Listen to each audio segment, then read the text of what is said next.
disons simplement sois élevé, sois glorifié Jéhovah. Sois glorifié, sois glorifié, sois glorifié. Amen.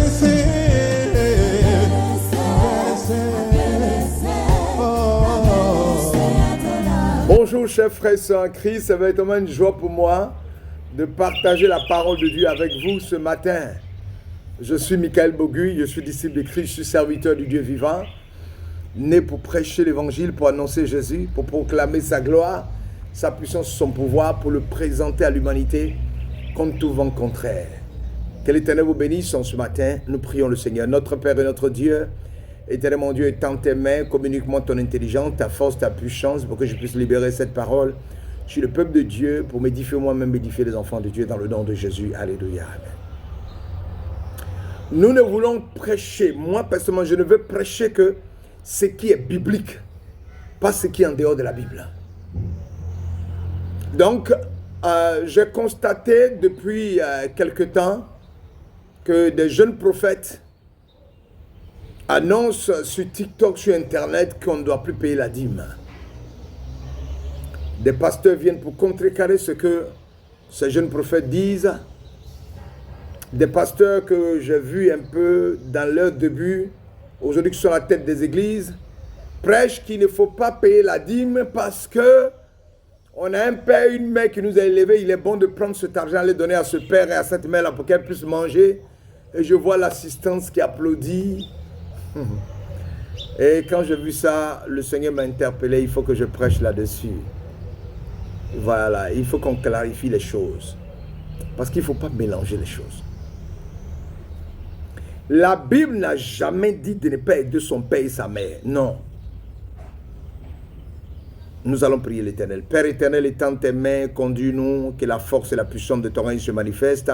Édifie-moi, édifie les frères dans le nom de Jésus. Michael Boguy, un serviteur du Dieu vivant, là pour partager la parole de Dieu, rien que les Écritures. Le chrétien doit-il payer la dîme? C'est la grande question qui est dans le monde évangélique.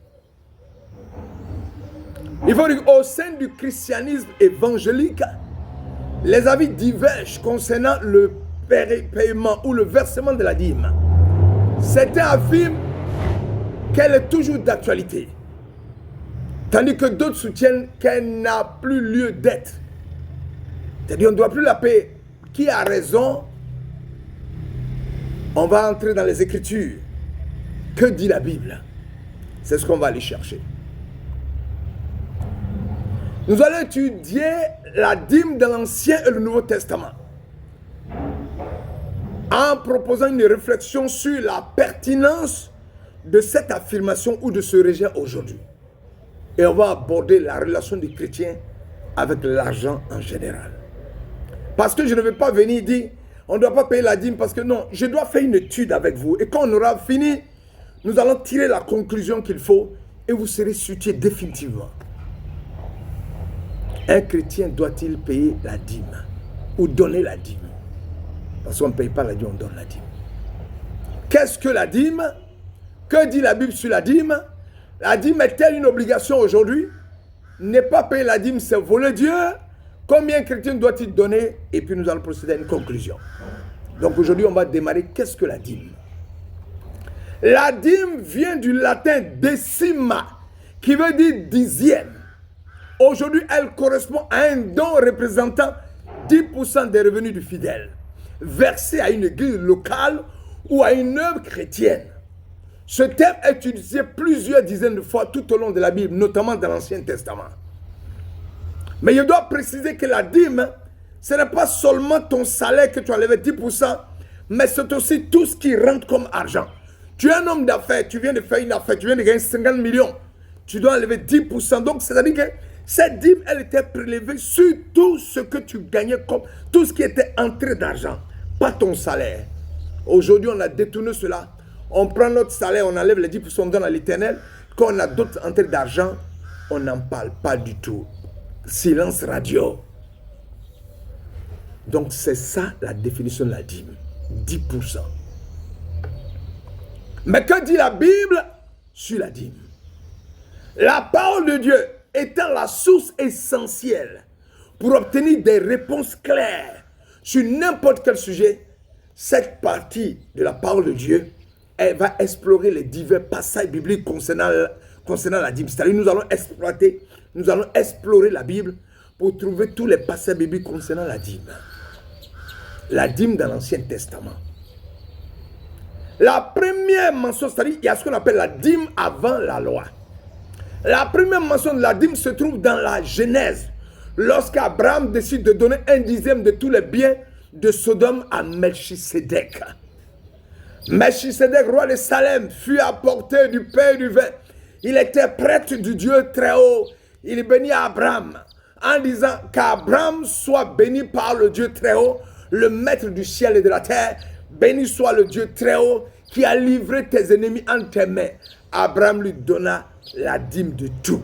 Genèse chapitre 14, versets 18 à 20, selon Louis II. Quelques chapitres plus loin, la dîme est une nouvelle fois mentionnée avec Jacob qui promet de donner la dîme de tout à la condition que Dieu l'accompagne et le protège durant ce voyage. Genèse 28, 22. Cette pierre dont j'ai fait un monument sera la maison de Dieu. Je te donnerai la dîme de tout ce que tu me donneras. Ça, c'est ce que Jacob dit à l'Éternel. Il est intéressant de constater que quelques siècles avant la loi, Abraham et Jacob versaient déjà une dîme. Ils ne le faisaient pas par obligation, mais volontairement. Je voudrais dire aux gens, allons doucement et nous allons arriver. Des gens écoutaient la vidéo, oh lui aussi, oh, on dit on veut savoir s'il a... Allons doucement et nous allons comprendre. Nous allons parler des différents types de dîmes sous la loi. Et puis je vais arrêter. Sous la loi mosaïque, sous la loi de Moïse, le paiement de la dîme était obligatoire et se réglait principalement avec des produits agricoles. Je vais préciser, des produits agricoles. Les Israélites devaient s'acquitter de 3 dîmes. La première des dîmes était la dîme des Lévites. Nous pouvons le voir dans Lévitique 27, 30, 33. Cette première dîme était destinée aux Lévitiques et aux prêtres pour qu'ils puissent se nourrir. En effet, ils n'avaient pas le droit de posséder des terres. Nombre 18, 24 était donc dépendant de ces dons. Ça, c'est la première dîme. La deuxième dîme est la dîme des festivités. Deutéronome 12, 17, 18.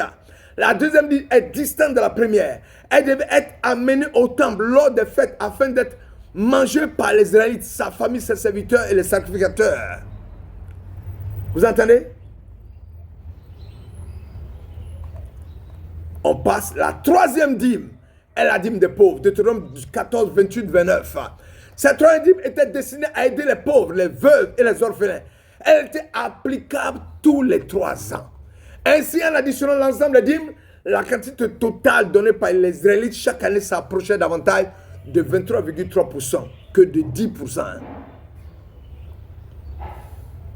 Voilà la dîme dans l'Ancien Testament.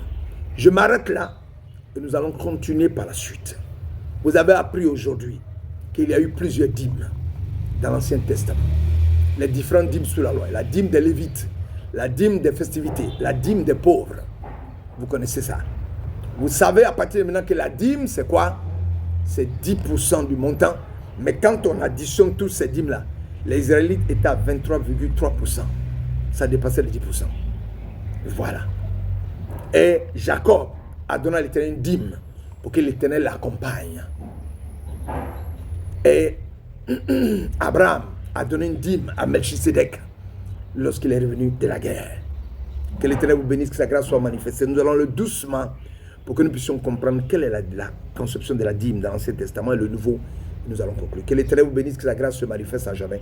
Au nom puissant de Jésus. Alléluia. Père, bénis mon frère, ma soeur qui vient d'écouter ce message et qui le réécoute et comprenne quelle dîme était donnée. Et le pourcentage dépensait 10%. Ça dépassait 10%. Et bénis-le, que ta grâce nous accompagne dans le nom puissant de Jésus. Soyez bénis en vos rangs, grâce et qualité, à votre aller, à votre retour. Que vos familles soient bénies, que vos objectifs soient bénis, que ce que vous entreprenez soit béni, que Dieu débloque les situations bloquées, que la grâce de Dieu se manifeste dans vos vies au nom de Jésus. Alléluia. Amen. Que l'Éternel vous bénisse. Oh, je vous aime de l'amour de Dieu.